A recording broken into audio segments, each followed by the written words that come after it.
Hello, everyone. Welcome to another Intel FutureGen broadcast. I'm Becky from NSE. If you don't know what the Intel FutureGen program is, I'm going to quickly explain that. It's an educational program between NSE and Intel, where we take 20 UK university students each year. We'll give them introductions and insights to the esports and gaming industry, but we also do these broadcasts, which are open to everyone. So everyone can benefit and learn from them as well. So today we are joined by Sacriel. Hello, Sacriel. Hello, good morning. Well, it's morning. It's morning for me at least. I don't know about you. How would you describe a streamer, content creator, Intel ambassador, all of the above? Yeah, there's quite a lot going on. Predominantly been a streamer for like 10 years ish on Twitch. Yeah. It's been my full-time job for that amount of time. And part of being a streamer is being an influencer. And one of the proudest parts of me being a streamer is the fact that I get to work with amazing companies, and the kind of jewel in my crown is Intel. It's like when I got to work with them, when I got the first email saying, "Hey, we'd like to work with you," I was like, "I've been using your products for like 20 years." Yeah. So it was super awesome. Awesome.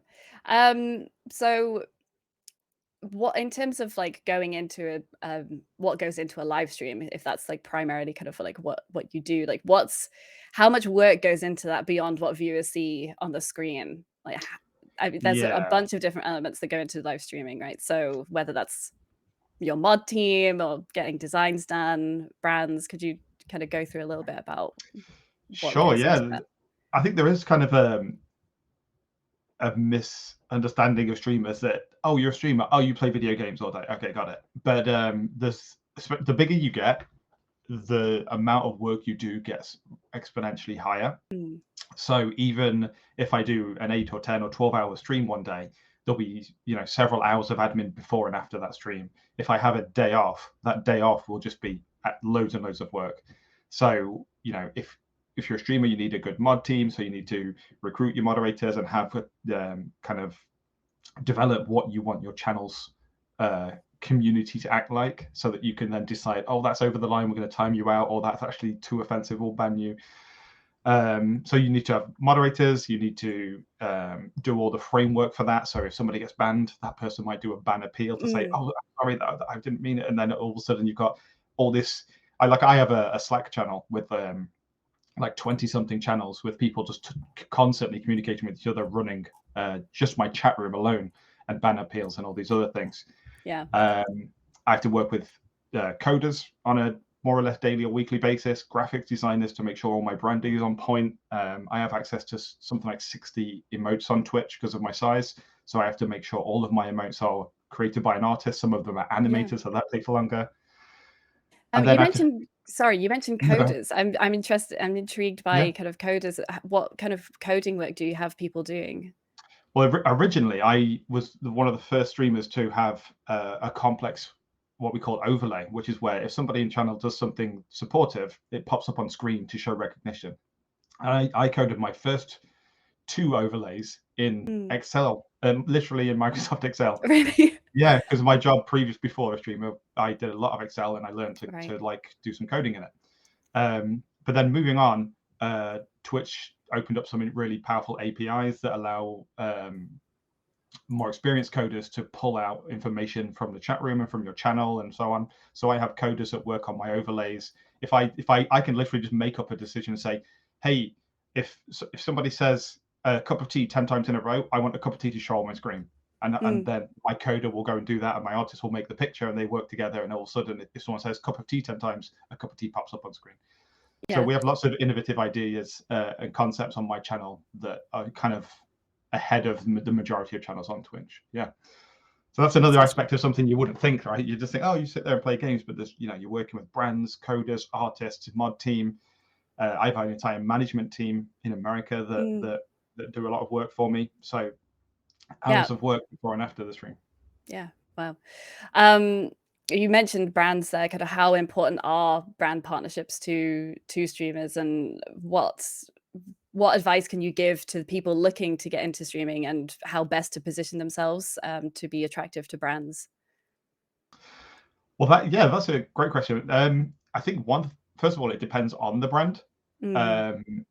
Different brands themselves have their own kind of cultural the established culture, and you know, if there's lots of different ways of streaming. There are some streamers like me that are very educational and structured, but there are some streamers that are kind of zany and crazy, or some more like reality TV streamers. And unfortunately, some of those won't necessarily mesh with the brands that they want to work with, because you might have a different style to the brand you want to work with. Luckily for me, that aligns with a company like Intel really well.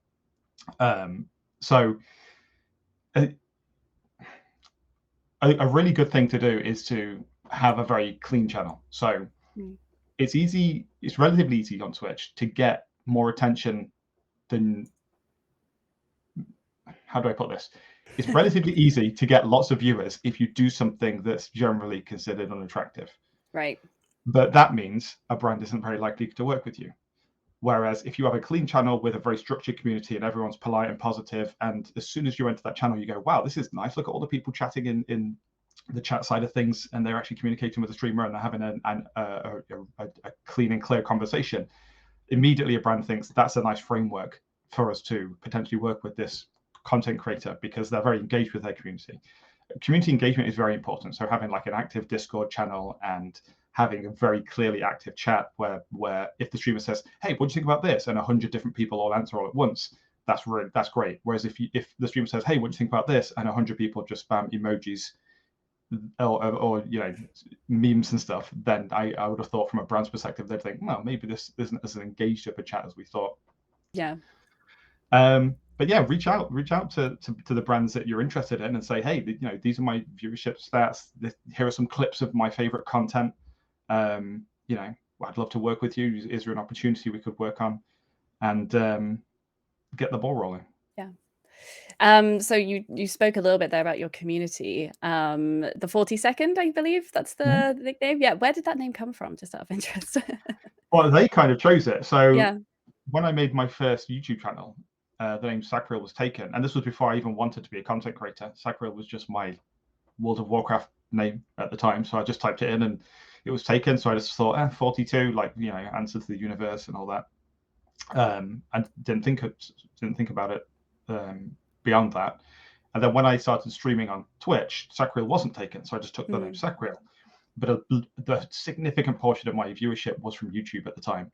Right. So I kept referring to them as just chat, like, oh, chat, what should I go here? Should I go there? What do you want to play today, chat? That kind of thing. And I started kind of tiring of just calling people generically chat. And I thought by this point, it was such a strong community that we really needed more of an identity. So I was trying to think of names, and someone just said, well, you're Sacriel 42 on YouTube, and why not the 42nd? Because we have a lot of military style content on my stream, and the 42nd kind of sounds like a battalion or something. And it kind of tied in with the 42 on the channel. So I had my artist kind of do some artwork to see how we could make that look, and it really kind of stood out, and it stuck. So now there's literally people in my community that have tattoos of the 42nd logos. Yeah. And we have different generations of the logo that have changed over the years. And there's some people with the logo from like 7 or 8 years ago, some people from 3 or 4 years ago, some people from a couple of years ago. That's amazing. So, yeah, pretty awesome. Yeah, that's really cool. So how do you think you kind of started to build up your community and keep them engaged? I mean, now you have a massive audience of over 700,000 followers on Twitch, right? So how did you kind of like build up your community and keep that momentum and keep them engaged over the years? Well, a really big one is scheduling. Once you get to the point that you have the potential to grow to be a full-time streamer, making sure you're on a pretty specific schedule really helps. I can't emphasize that enough. It's kind of like when a TV show's on every day at a certain time. Remember TV shows back in the day when you had to turn the telly on? Yeah. Not like today on demand. You're all spoiled. Back in my day, you'd have to turn the TV on at 8 and you get to watch, whatever.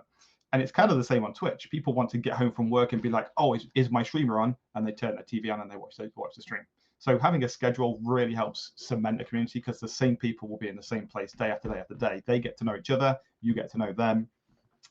Having a place for them to interact when you're not streaming is great. One sign of a strong Twitch channel is that if you go in their Twitch chat at any time, people are just talking amongst themselves anyway, because they're just using it as a chat room. However, that has now transitioned away to something like Discord now, where once your community is a certain size, it makes sense to have a Discord. Our Discord is enormous. It's got loads of different rooms. We've got all sorts of rooms just for random. Like I have personal interests that I just talk about, and then my chat's like, we like that too. Can we have a room for that? So we have a room on our Discord just for particle physics, where people just type in and go, have you seen this new discovery they just made? And there's just people like sharing videos and breakthroughs, and then they talk to me. Check out the link on Discord, and I show it on the stream when we talk about it and stuff. Yeah. So like Discord is a great way to keep your community engaged. And then obviously social media. If they've got a place where they can go, oh, I wonder what Sacriel's doing today, and they can, if it's my day off, I'll just tweet pictures of my dogs or what I'm doing around the house or whatever.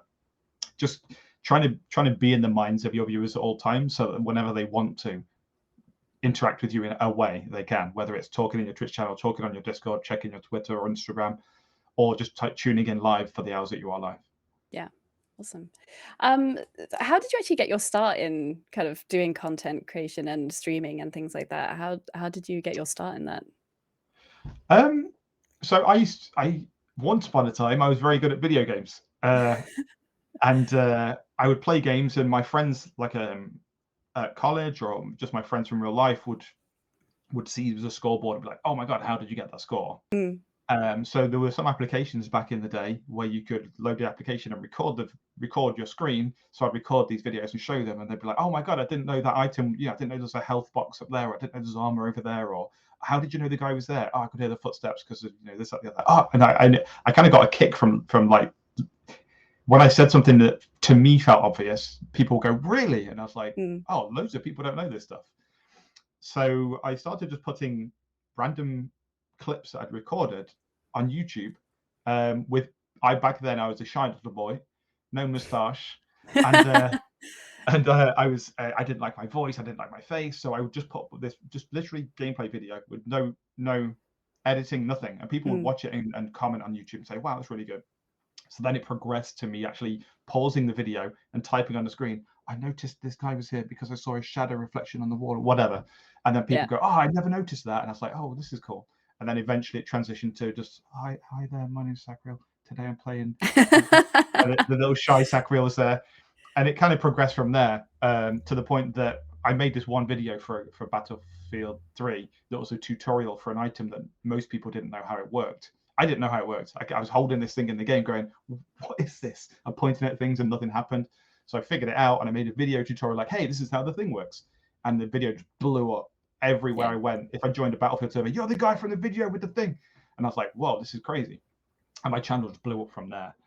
But yeah, it was genuinely just me kind of putting up videos thinking no one will care about this, but my friends seem to like it, and then realizing, wow, there's a lot of people out there with a big thirst for knowledge. Yeah. And if you find a niche in a game or a genre that you feel you can add an interesting perspective or spin on, your videos and content will float to the top.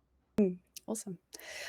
So obviously gaming is a lifelong passion and hobby for you. Like, how do you separate that from it being work? Like, what do you play? I'm guessing, do you play games in your downtime? You must do, but not really.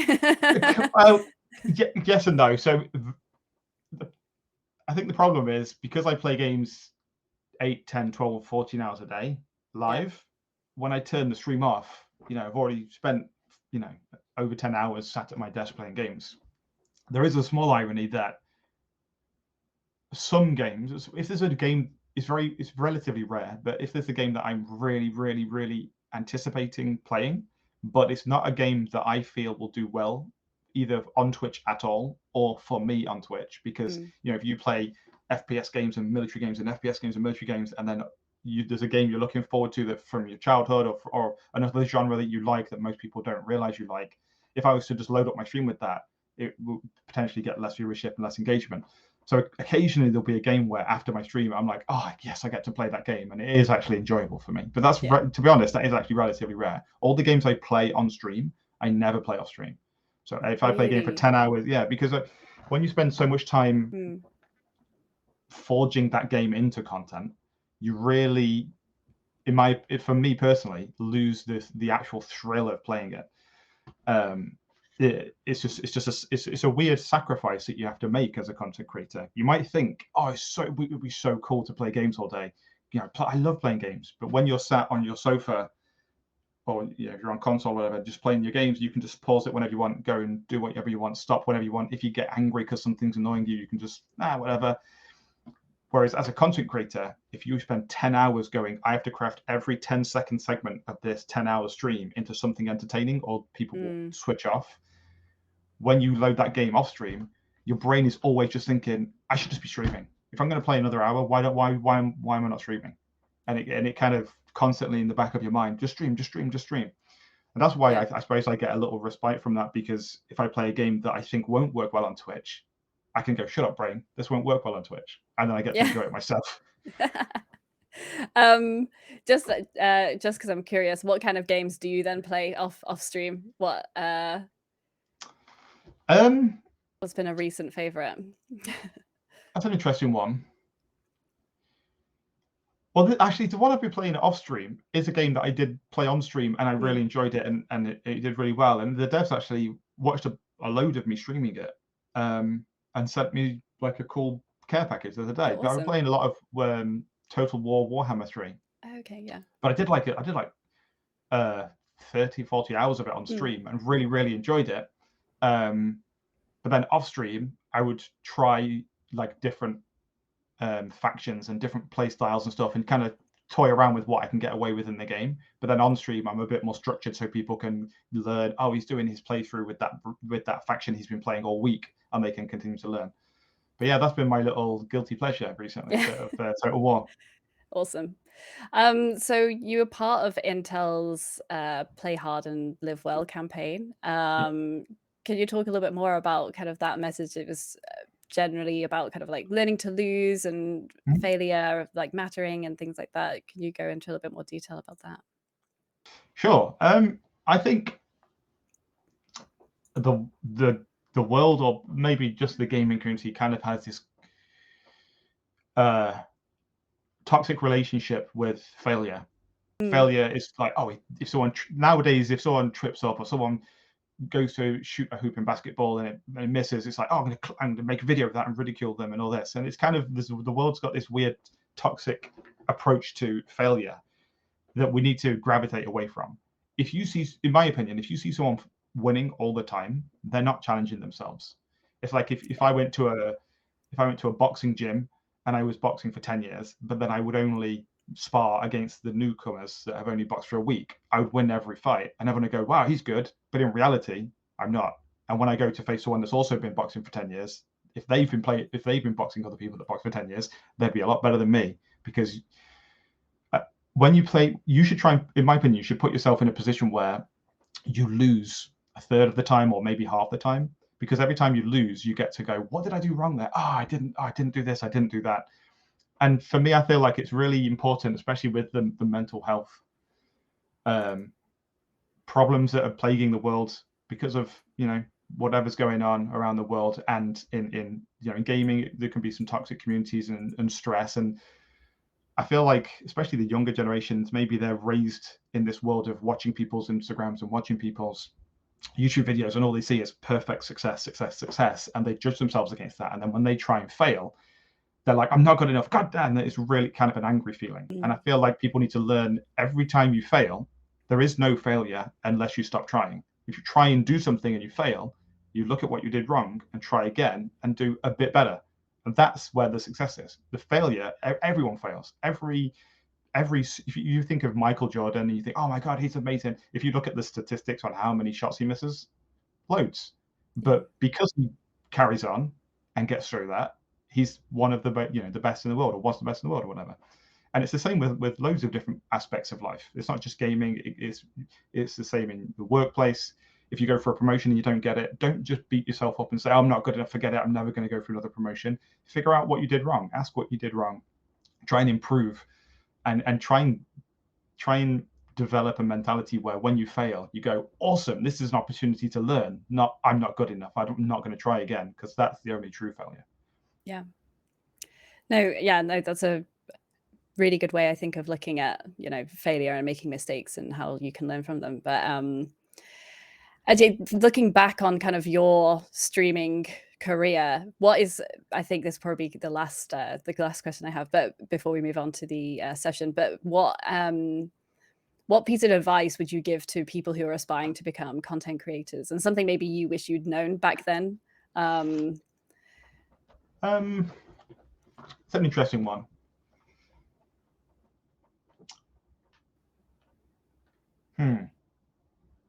Because it's a weird one, because I've been streaming for so long and I've learned so many lessons. It's hard to think back to it's hard to remember the time where it's like, oh, I didn't used to, like in my early days, like I mentioned earlier with the schedule thing, I stream whatever I want, and that didn't do me any.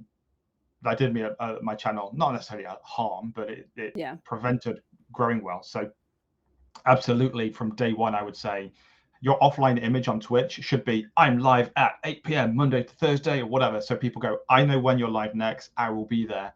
And you start to get that rhythm. Yeah. Decide early on, as early as possible, what kind of channel you want to be, whether it's, humor or education or high gameplay skill, what kind of vibe you want in the chat. What I find a lot of streamers try and do is they see a streamer that's successful and go, I want to be that. And even if it's not them, they try and do it. And then even if it works in maybe the short term, when their channel blows up and they're getting fatigued and tired of like kind of pretending to be this other person, when they try and pivot to, actually guys, I'm more like this, they lose a bit of their community that was kind of expecting them to be the person they were trying to be. And then they have to try and re-earn like a new, almost like a new viewership. So from straight out the gate, you know who you are. Find a mod team that represents you, because your mod team is an extension of you. And if you have a certain way of the way you like your community to be, the nicer the more well suited your community is to you, the less stressful streaming will be. And if you don't keep a check of that, if you're playing your game and maybe you're having a rough time in the game or something, and you look over at chat and there's a bunch of people saying nasty things, but your mod team maybe feel like, that's fine, all of a sudden that's going to ruin your day a bit. So decide who you are. Well, you know who you are. Be yourself straight out the gate. Don't try and be someone else. Try and find a niche to innovate from. If you're particularly good at a certain type of game, a certain type of education style, a certain type of editing, or whatever it is, really hone in on that and make sure that's a core part of your community. For example, if you say a certain thing every time, if let's say you have a quirky saying that you say all the time and your chat always go, I said the thing, your first emote should be the thing. So that when you say it, everyone does the emote in chat. Other people see the emote in chat and go, oh, that's cool, I didn't know that. And they subscribe and help support the channel, but also they get something back because next time that happens, they can type the emote. And be very, very scheduled. Be yourself and be scheduled. Yeah, so that definitely, like, kind of like a slower, more consistent growth is better than taking on a different persona and blowing up and then awesome. And then realizing you can't follow through with that for the rest of your career because it's not really who you are. Not sustainable. All right. Well, thank you so much for joining us. Is there anything you want to plug? I mean, twitch.tv/Sacriel is your Twitch. Anything else you'd like to plug while you've got? Everything.com/Sacriel. Yeah. Awesome. Basically, Twitter, Instagram. If you're interested in my mediocre mustache and gaming antics, Google Sacriel and you will find my face. Awesome. Well, yeah, thanks so much for joining us. If Intel FutureGen cohort are watching, meet us in the Google Hangouts. We'll be there in a couple of minutes. Thanks, everyone. We'll be serving tea. Yeah. Come. Bye, everyone.